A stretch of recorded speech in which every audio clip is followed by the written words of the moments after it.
Oi, Eliane, bom dia. Bom dia, Heisen, bom dia, ouvintes. Bom, vamos começar falando de um ranking internacional que você vai detalhar para a gente, que mostra uma situação ruim para o Brasil. Não que fosse maravilhosa a anterior, né? Não que fosse excelente, mas o Brasil caiu 10 posições no ranking de combate à corrupção. Olha, é um resultado muito ruim, né? O Brasil caiu 10 posições e com isso ficou no lugar 104, olha só, 104 entre 180 países no ranking, que é o ranking IPC, que é o Índice de Percepção da Corrupção, divulgado pela ONG super tradicional, super reconhecida, que é a Transparência Internacional. Né? Esse é o índice do Brasil em 2023, né? E o índice mostra que houve um recuo também internacional, né? Mas o caso do Brasil realmente cair 10 posições para 104, né, no ranking geral de 180 países, é um resultado muito ruim e muito preocupante. A pontuação do Brasil caiu de 38 para 36 no primeiro mandato, né, primeiro ano do terceiro mandato do presidente Lula. Né? E a responsabilidade por esse resultado é muito do governo Bolsonaro, que promoveu um desmonte de marcos institucionais contra a corrupção, né, que desmontou sistemas dos órgãos de investigação, de monitoramento, e também, na verdade, a Transparência Internacional mostra que não apenas houve uma responsabilidade, uma herança maldita, nesse caso, do presidente Jair Bolsonaro, mas que o governo Lula também vem falhando na reconstrução desses sistemas desarticulados na era Bolsonaro. Né, foram vários retrocessos e o Lula está demorando a recuperar o terreno perdido. Né, inclusive na entrevista de anúncio desses resultados, né, o Guilherme France, que é o gerente do Centro de Conhecimento da Corrupção da Transparência Internacional, disse que isso está acontecendo, né? Essa degradação, ele chamou de degradação das instituições que compõem o Estado Democrático de Direito, está acontecendo de forma bastante rápida. Ou seja, o Bolsonaro pisou no acelerador e o Lula não está conseguindo segurar esse bólido. É preciso ter cuidado com isso, até porque a corrupção ficou como um carimbo no PT e um carimbo dos dois primeiros governos do Lula. Ele tem que dar prioridade a isso, a combate à corrupção. Muito bem. Eliane, outro assunto vem da economia, onde saíram os números do Tesouro Nacional, mostrando um rombo de 230 bilhões na economia brasileira, nas contas públicas brasileiras no ano que passou, acima do previsto, 231 bilhões, né, arredondando aqui. A gente vai ouvir aqui para você comentar o que disse o ministro Fernando Haddad. Ele explicou aí o tamanho do rombo do ano passado, dizendo que a antecipação do pagamento de precatórios, aquelas dívidas das quais não cabe mais recurso, isso aí deu mais de 92 bilhões, e ele falou também da compensação de estados e municípios em razão das perdas de arrecadação com ICMS sobre combustíveis, aquela medida eleitoreira no fim do governo Bolsonaro. Então vamos ouvir o que disse o ministro Haddad. Esse resultado é a expressão de uma decisão que o governo tomou de pagar o calote que foi dado tanto em precatórios quanto nos governadores em relação ao ICMS sobre combustíveis. Então, desses 230 bilhões, praticamente a metade disso é pagamento de dívida do governo anterior, que poderia ser prorrogada para 2027 e que nós achamos que não era justo com quem quer que fosse o presidente na ocasião. Então a decisão, na minha opinião, é acertada, ela foi amplamente divulgada, nós fomos ao Supremo defender a tese de que aquele calote era inconstitucional, e eu penso que a opinião pública, formada e informada, deveria levar em consideração esse gesto do governo de colocar ordem nas contas no primeiro ano de governo. E aí, Eliane, a sua avaliação? É aquela história, né? É uma meia-verdade do ministro Fernando Haddad. Isso não está em nenhum jornal hoje, porque jornal impresso, né? Claro que nos jornais online sim está, porque o ministro falou bem tarde, não deu tempo de pegar as edições impressas. Mas o problema é o seguinte, né? 230,5 bilhões de reais, né, de rombo nas contas públicas é um recorde, é o segundo pior resultado da história, né, e o pior desde 2020, né, e isso evidentemente é um resultado muito ruim para a economia e tem um efeito ruim também na política, né. Os precatórios, sim, isso teve um peso enorme nesse resultado ruim, né? Praticamente metade foi por causa dos precatórios, porque o precatório é aquilo, né? São dívidas judiciais que o governo poderia continuar empurrando com a barriga, mas tem que pagar. E com isso o déficit, o rombo explodiu. Além disso, o Haddad também tem razão que o governo Bolsonaro promoveu aquela medida com os combustíveis com um impacto enorme nas contas estaduais. Ok, tudo isso muito bem, muito bom, mas mesmo se não tivesse o impacto dos precatórios e da questão dos combustíveis, o Brasil teria sim um rombo enorme de mais de 100 bilhões no ano passado. De qualquer forma, o rombo é grande, o rombo seria grande mesmo com esses dois fatores. E lembrando que no governo Bolsonaro, no último ano do governo Bolsonaro, o Bolsonaro teve, em vez de déficit, teve um superávit de 46 bilhões.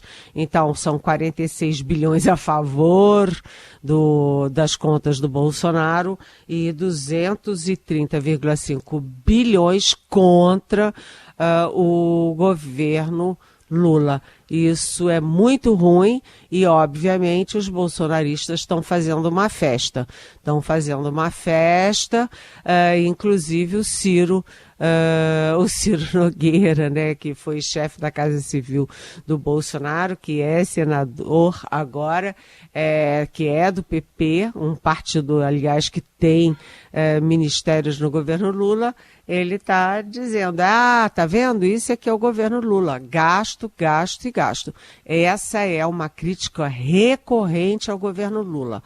Muito gasto, enquanto o ministro da Fazenda corre atrás de aumentar a arrecadação. Ou seja, ele fica ali como um Dom Quixote tentando aumentar a arrecadação para pagar os gastos que a área política e o próprio presidente Lula ficam estimulando e aumentando como se fosse bom para o país. Não é bom, nem para o país, nem para o próprio Lula e o próprio PT. Heisen. Eliane Cantanhede continua conosco, agora com mais detalhes dessa operação de ontem da Polícia Federal, desdobramento de uma da semana passada que teve como alvo o ex-diretor da BIM, Alexandre Ramagem, hoje deputado federal. Ontem, o principal alvo foi o vereador do Rio de Janeiro, Carlos Bolsonaro. Eliane, a gente vai relembrar um momento, né? Porque em dois momentos se falou de ABIN paralela, não é um assunto novo, né? Gustavo Bebiano, lá em 2020, ex-ministro do governo Bolsonaro, já falecido, revelou a existência de uma ABIN paralela numa entrevista ao programa Roda Viva, e naquela famosa reunião do dia 22 de abril, o presidente, então, Jair Bolsonaro, falou também da insatisfação dele em relação à inteligência, à Polícia Federal. A gente vai ouvir esse momento daquela reunião. Eu não posso ser surpreendido com notícias. Eu tenho a PF que não me dá informações. Eu tenho as inteligências das Forças Armadas que não têm informações. A BIM tem seus problemas. Tem algumas informações. Só não tenho mais porque está faltando, realmente, temos problemas, aparelhamento, etc. Mas a gente não pode viver sem informação. Quem é que nunca ficou atrás da porta ouvindo que seu filho ou sua filha está comentando? Tem que ver, depois que ela engravida, não adianta falar com ela mais. Tem que ver antes. Depois que o moleque encheu os cornos de droga, não adianta mais falar com ele, já era. E a informação é assim. Já tentei trocar a gente da segurança nossa no Rio de Janeiro, oficialmente, e não consegui. Isso acabou.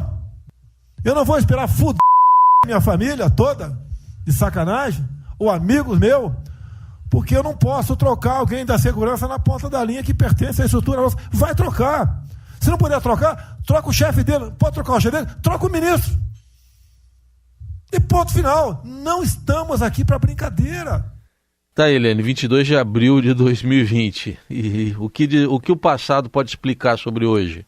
Pois é, mas a frase principal, me desculpa a nossa edição, mas a frase principal do presidente Bolsonaro naquela reunião não está aí nessa fala. A principal fala dele naquela fatídica reunião ministerial é de que eu tenho um sistema de inteligência particular.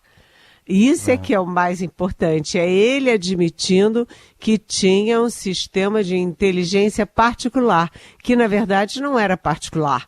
É uma forma do Bolsonaro misturar o público e o privado, transformar as instituições públicas, a Polícia Federal, a Receita Federal, o COAF Federal, a ABIN Federal, em sistema de informação particular para ele, para a família dele, contra os adversários dele. Isso é que foi mais grave, e assim como o Bolsonaro naquela reunião admitiu que tinha um sistema, um SNI particular, né, o Gustavo Bebiano, que foi o braço direito dele na campanha de 2018 e depois foi ministro, depois rompeu com ele, rompeu com o bolsonarismo exatamente por essas coisas.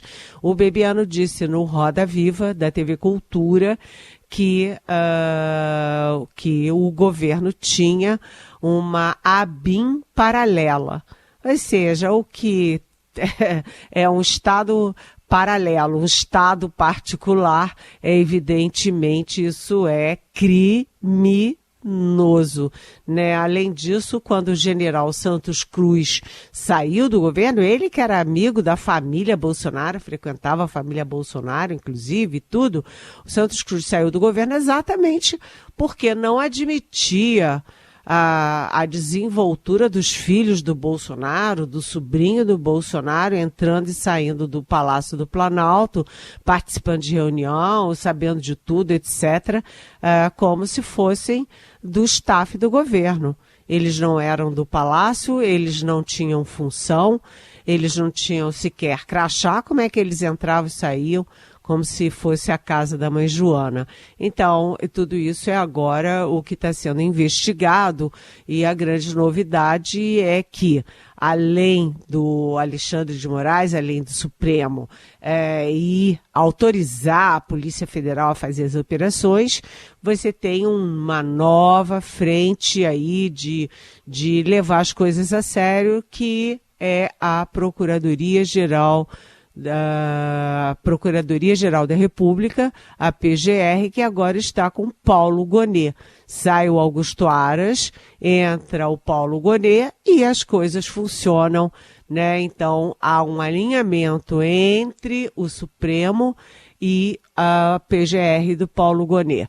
Ontem, Foram várias buscas e apreensões em vários lugares, e o curioso dessa história, segundo as minhas altas fontes da operação, é que foram achados vários computadores, já apreendidos vários computadores, celulares, etc., etc., mas a joia dessa coroa é um laptop, um computador que é da ABIN, e estava na casa do subtenente do Exército Jean Carlos Gomes Rodrigues, que foi cedido pelo Ministério da Defesa para a ABIN na gestão do Alexandre Ramagem, que agora é alvo da Polícia Federal. Né, a mulher desse Jean Carlos, desse subtenente do Exército, já era servidora da ABIN. Então, eram dois personagens, o marido dela, né, a servidora e o marido dela, o subtenente do Exército, que passavam as informações sigilosas, até secretas, da ABIN para a família Bolsonaro, via Alexandre Ramagem. É curioso, ou sei lá, mostra que a inteligência da Polícia Federal está funcionando, é que a Polícia Federal sabia que existia esse computador e sabia que o Carlos Bolsonaro não cometeria o mesmo erro do ex-ministro Anderson Torres, o ex-ministro da Justiça, que guardava uma minuta de golpe em casa. Então, a Polícia Federal sabia que esse computador não estava com o Carlos Bolsonaro, e sim com o Jean Carlos Gomes Rodrigues, lá na Bahia, bem distante dos endereços da família Bolsonaro no Rio, São Paulo e Brasília, e longe também da casa de veraneio em Angra dos Reis. A Polícia Federal bateu lá, né, e nessa batida estavam, nessa casa de veraneio estavam Bolsonaro, o filho Flávio, o filho Carlos e o filho Eduardo. Eles tinham saído para pescar de barco, mas eles estavam todos lá. E a família Bolsonaro, evidentemente, considera tudo isso uma perseguição, mas as primeiras provas já vêm confirmando que a operação da PF estava correta, porque tem troca de mensagens pedindo para liberar o material que diz respeito ao Bolsonaro. Ou seja, havia uma infiltração política e ideológica na ABIN, isso está cada vez mais óbvio. E com o Carlos Bolsonaro, que era o chefe do Gabinete do Ódio, que foi apelidado como Gabinete do Ódio pelo nosso Estadão, sendo receptador desse tipo de informação sigilosa e criminosa, né? Certamente, certamente. Novos desdobramentos vão acontecer, a gente vai acompanhar. E teve uma mudança, Eliane, numa portaria do Exército que permitia que policiais militares pudessem ter até 5 fuzis em casa, né, no acervo pessoal. Houve um recuo, isso até motivou uma pergunta da ouvinte Lídia. Ela está perguntando se esse recuo nessa portaria do Exército seria está sendo interpretado como uma deferência ao novo ministro da Justiça, Ricardo Lewandowski, que está para tomar posse. E ela pergunta se estamos retomando a hierarquia normal da Justiça e Defesa do país, com subserviência das forças ao Executivo.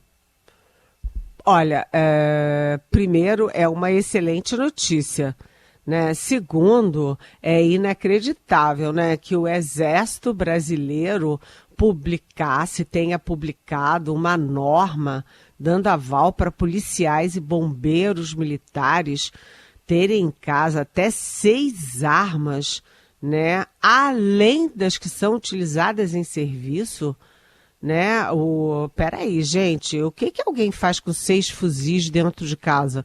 Heisen, o que você faria com 6 fuzis dentro de casa? Eu não saberia nem identificar o que é o fuzil, para falar a verdade. Eu não sei a diferença de um revólver para um fuzil. Não, e aí eu via ficar parecendo Rambo, né? Cheio de arma pendurada pelas paredes, porque 6 fuzis dentro de casa, pelo amor de Deus. Aí o Exército decidiu suspender essa portaria e eu concordo, sim, com a avaliação da nossa Lídia. Bom dia, Lídia, muito bem-vinda. Esse recuo mostra a volta da normalidade da relação do Exército com o poder civil, com um mínimo bom senso. Não tem sentido fuzis, 6 fuzis na casa de quem quer que seja, né, gente? Então, Lídia, muito obrigada pela sua informação. Agora eu vou pedir licença aqui para vocês. Não desliga não, sabe por quê, Raíssa? Eu recebi aqui uma informação de que o Ricardo Capelli, que sai do Ministério da Justiça, era cotado para a ABIN, no lugar do atual delegado da Polícia Federal, que é chefe da ABIN, Luiz Fernando Correia, mas que ele não é servidor de carreira do Estado e não pode assumir um cargo que lida com informações confidenciais típicas de carreira do Estado. Então, aparentemente, o Ricardo Capelli está fora da eventual substituição da direção-geral da ABIN.